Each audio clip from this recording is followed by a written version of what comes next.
સમાચાર અમરેલીથી ખેડૂતોના સમર્થનમાં આવ્યા છે ભક્તિ બાપુ। સાવરકુંડલાના માનવ મંદિર આશ્રમના સંતે અપીલ કરી છે। માવઠાથી પ્રભાવિત ખેડૂતોને સહાય આપવા માટે માંગણી કરી। કમોસમી વરસાદ વ્યાપક પ્રમાણમાં નુકસાન લાવ્યું છે, ત્યારે ખેડૂતને નુકસાન એટલે સંપૂર્ણ સમાજને નુકસાન। ઝડપથી સહાય કરવા માટે સરકારને વિનંતી કરી હતી।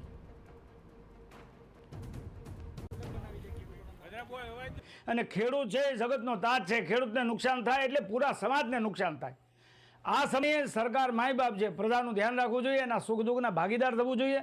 અને હું કરબદ્ધ વિનંતી કરું છું સરકારશ્રીને કે પાક વીમામાં રાહત મળે, માફ થાય, બીજી કોઈ પણ પ્રકારની રાહત જલ્દીમાં જલ્દી વહેલામાં વહેલી તકે મળે એવી સરકારશ્રીને વિનંતી। કારણ કે એક પણ વ્યક્તિ એવો બાકી નથી અમારા વિસ્તારમાં કે જેને અત્યારે નુકસાન ન પહોંચ્યું હોય। એટલે દરેક લોકો અત્યારે મુશ્કેલીના સમયમાં પસાર કરી રહ્યા છે। સરકારશ્રીને વિનંતી કે જલ્દીમાં જલ્દી સહાય મોકલાવે।